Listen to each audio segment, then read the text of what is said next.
Welcome to the Screencast for Chapter 4, Gravity, Projectiles, and Satellites for Physical Science 1 at Shasta College.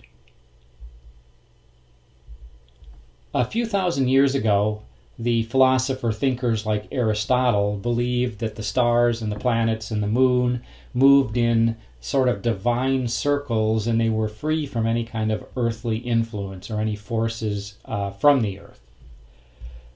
That idea held sway for a pretty long time, but eventually, several hundred years ago, it became realized that no, there is a force going on between the earth and other things, and Isaac Newton is often attributed as the person who discovered gravity. And the story goes that he was sitting under a tree when an apple fell on his head, and he was looking at the moon at the same time, and he put two and two together and realized that the force making the apple fall onto his head and the force holding the moon in orbit were really the same thing. And so he was the person to discover not really gravity per se, that was already known, but he's the person who discovered that gravity is universal. Now, the universal law of gravity states that every body or object in the universe attracts every other body or object in the universe with a mutually attracting force. So a rocket can be attracted by the Earth, but the Earth is also attracted by the rocket, and the size of the force is the same. The mathematical relationship can be described in words. For two bodies, the force of attraction is directly proportional to the product of their masses and inversely proportional to the square of the distance between them, and this number is the proportionality constant. Written as an equation, it looks like this, where F is the force, G is this gravitational constant, 6.67 times 10 to the minus 11th Newton meters squared per kilogram squared. It's just a number, a constant. M1 and M2 are the masses of the two objects that are attracting each other, and D is the distance between them. And if we have a look at a little diagram of this, here is one mass, there's the other mass. The first mass exerts an attractive force on the second mass attracts and exerts an attractive force on the first. We measure the distance between the two objects as actually the distance between their midpoints. So that's an important thing to note. And here we'll pretty much typically be dealing with spherical objects. Sometimes they'll be small enough we can just treat them as a point. Sometimes they're not, and then we have to remember to measure distance from the center of the object.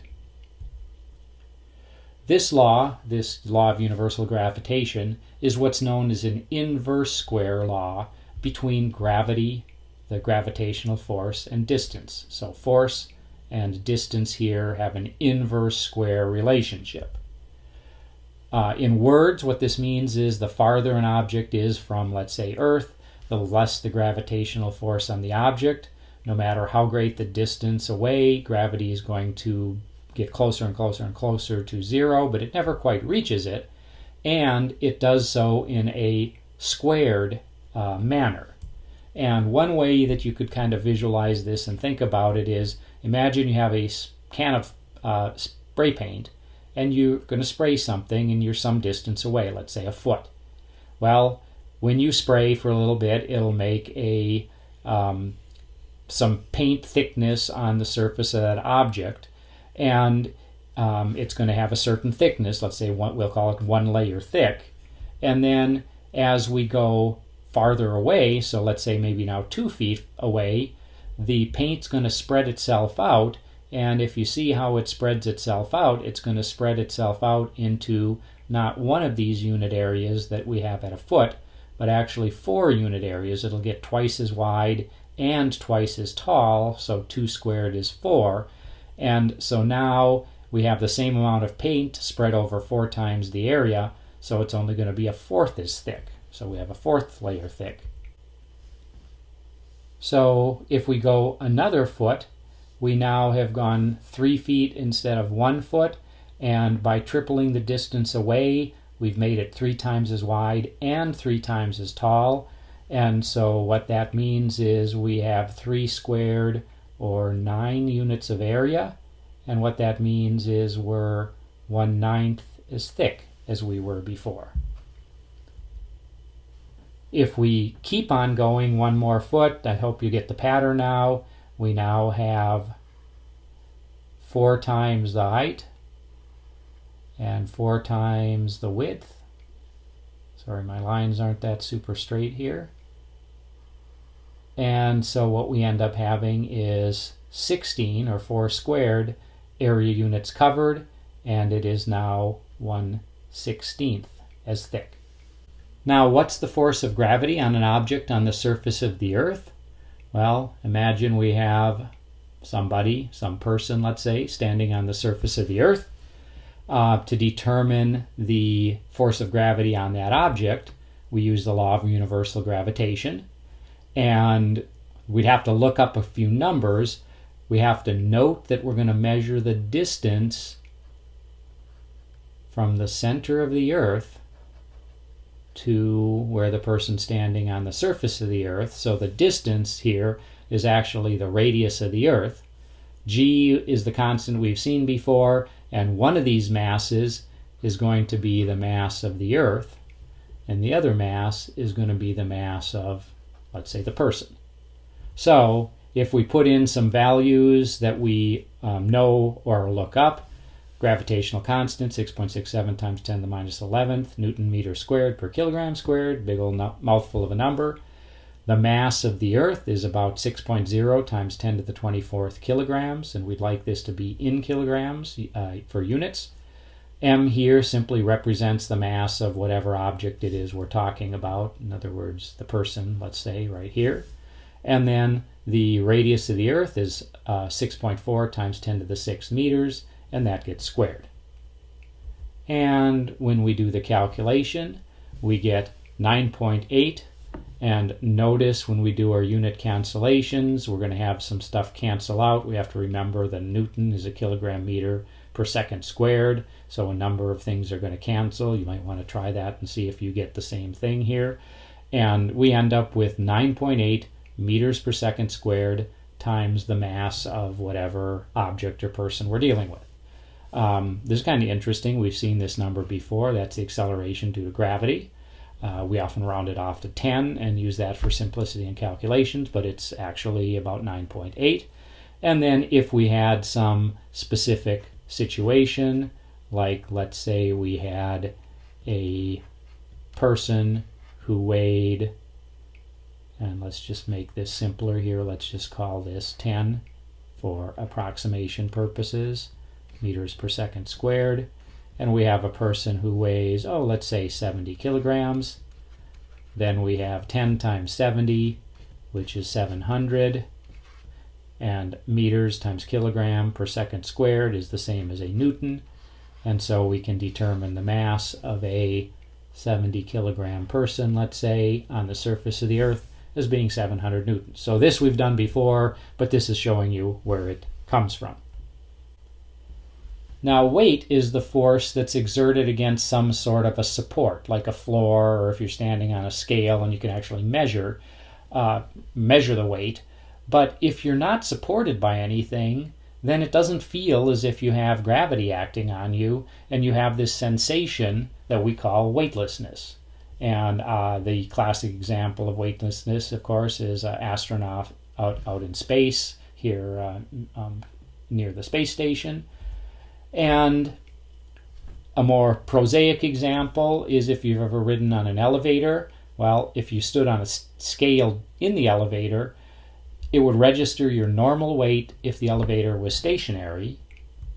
And when the elevator starts pulling upward, starts accelerating upward, your scale reading actually goes up. You feel a greater than normal weight because the force of you against the floor, basically it's like the floor is pulling into you, and while you're accelerating, the weight reading is going to be higher and you're going to feel a bigger than normal force on you. Conversely, when the elevator goes down, if you've ever noticed that sort of dropping sensation when the elevator first starts out, and it feels like you're just sort of floating for a split second, the scale will read a little bit less because you have less than your normal weight due to less force of the floor of the elevator on you.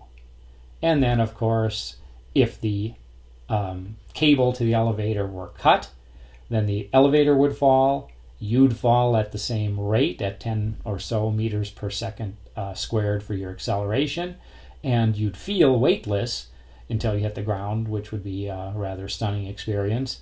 But you'd feel weightless because there's no upward force of the bottom of the elevator on you. Now, it's worth noting that the moon and other objects are also affected by the gravity of the Earth, and in the case of the moon, that causes it to follow a circular orbit around the Earth. And the reason for this is what the moon is doing at any given instant is it's moving in a sort of, here we have a horizontal direction. It's moving tangent to the surface of the Earth. Now, it would keep moving at this in this direction and escape from the Earth if there was no Earth here exerting a force on the moon. But there isn't a force due to the Earth being exerted on the moon, and it makes it fall towards the Earth just a little bit. Now, a little bit later, the moon is maybe in this position. It would be moving tangentially this way, and it would escape from the Earth's orbit if it kept on going, but the force due to gravity pulls it inward from that a bit. And basically, the moon just keeps on following this circular path because gravity is always pulling it in, while the moon itself would tend to want to keep going if the Earth's gravity wasn't there. And the two just balance themselves out just right. Now, the moon is a satellite, and a satellite is a projectile that moves fast enough that it's continually falling around the Earth, but of course never crashing into the Earth. We have lots of artificial satellites that orbit the Earth, and they provide us with communication, like our cell phones, with entertainment, so our TV and things like that. Signals bounce off of the satellites. GPS uses satellites to locate you when the several satellites beams intersect and tell you where you are. So these are super useful to us in our world and our civilization these days. Now, a question is, how do you get a satellite into orbit? Well, what you do is you fire a rocket and make sure that it goes up enough and with enough speed that you're able to get the object to actually circle the Earth as opposed to just crash back down into it. Typically what's done is the rocket is fired vertically until it gets above the atmosphere. You want to get above the atmosphere because then you don't have air resistance, and so you're not going to continually decrease the speed by running into air particles. So you can just, once you get the thing going, it'll just keep going by itself because there's no resistance. Now, once you're up high enough, you're above the atmosphere, then you have to aim the rocket horizontally, and you have to give it enough thrust for it to reach what's called orbital speed so that it falls around the Earth and becomes a satellite. And if you give it too much speed, it escapes the Earth. If you don't give it enough speed at all, it crashes back into the Earth, so you have to give it sort of just the right amount of speed. And if you do, it'll circle the Earth, constantly falling toward it, but never hitting it. Now, this might be kind of a weird way to look at this, but imagine you were on the surface of the Earth. We'll pretend we have no air resistance. Maybe you're a huge person and you're tall enough to get outside of the atmosphere. And basically, what you'd have to do once you're high enough above the surface of the Earth to be outside of the atmosphere is throw a ball tangent to the Earth's surface with enough speed so that it would fall towards the Earth just enough to keep circling the Earth, but not so much it fell into the Earth. So in other words, it has to have enough speed to have its trajectory exactly match the Earth's curvature. So if you did it just right, had the right speed, the whatever object you threw, the rock or something, would just keep orbiting the Earth. Well, how much speed is that? Well, if we look at the Earth's surface, if we go 8,000 meters along the Earth's surface, which is just a little bit less than 5 miles, it turns out that the curvature is such that a vertical distance, if we have a vertical line tangent to the Earth's surface, it's about 5 meters above the Earth's surface after 8,000 meters or 5 miles. So basically, what we could say is the Earth's curvature drops a vertical distance here of 5 meters for every 8,000 meters tangent to the surface. Note, of course, this is not to scale. This is way too big by comparison to that for this to be correct for scale. Now, what's kind of interesting here is what this means. For an object, a projectile, to orbit the Earth, it has to travel 8,000 meters in the time it would take to fall 5 meters. So then it would just exactly match the Earth's curvature. Now, why did we pick 5 meters as a falling distance as opposed to 10 meters, let's say? And note what happens. When an object falls towards the Earth, it's accelerated by gravity, starts at 0 meters per second, takes a full second to get up to 10 meters per second, was traveling at an average speed of 5 meters per second during that time, so it traveled 5 meters in 1 second. We've been through this before.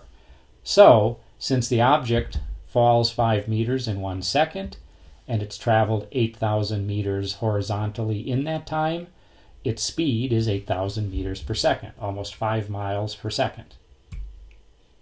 And this brings us back once again to projectile motion. If we throw an object, let's say here horizontally while we're standing on a cliff, what we can do is note, first of all, that a projectile is an object that moves through the air under the influence of gravity or through space, and we're going to mostly treat it as if it's happening with no air resistance. It's going to follow a curved path, as we've talked about before, and some of you, maybe from a math class, might remember that this kind of path is called a parabola. And a stone being thrown horizontally, curving downward due to gravity, following this path, is an example of projectile motion. And if you remember, we have constant motion horizontally. So let's say that this was thrown at 30 meters per second to the right.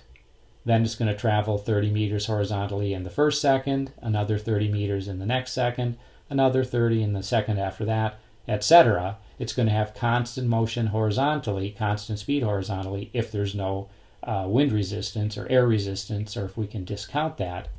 But it's going to accelerate vertically, and it'll fall 5 meters in the first second, 15 in the second, 25 in the third, 35 in the fourth, and so on. It's accelerating due to gravity. An extra 10 meters per second every second is the acceleration.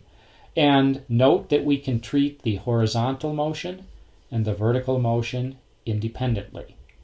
And what I mean by that is we could do something like the following. We could say the object is dropping, and it's accelerating, and it goes a certain distance, then more, then more, then more, then more every second. But horizontally, it's kind of like it was rolling along an air track, and every second it ticks off a little more, but the same amount of distance. And if we put the two together, then that's what projectile motion is. And if we fire an object not off a cliff and just sort of let it fire it sideways and let it fall, but if we give it some upward speed as well, it's still going to follow a parabolic path. And we should note that if we look at things in terms of vectors, if we fire a projectile at a certain angle to the surface of the Earth, it has some component of vertical or upwards velocity, some component of horizontal velocity, and after, let's say, a second has passed, its horizontal velocity component is exactly the same. It's moving horizontally at a constant rate, but it has less upward speed because gravity is basically slowing it down going upward. And at some point later, it's going to reach the top of its arc, It's not going to have any upward speed. It's being pulled downward by gravity. It's been slowed to where it's not going up at all anymore. The horizontal component is going to be the same. Sometime later, let's say it was a second, it's going to have the same horizontal component of velocity, but now it's accelerating downward, and so it has a downward component that's independent of the horizontal component. And then one more time unit, still going the same horizontal speed, but going even faster vertically. And in this case, it would hit the ground with a sum total speed velocity as shown by this arrow that's a composite of the horizontal and the vertical. So that's it for this screencast, and that should be enough for us to do some good things in class this week.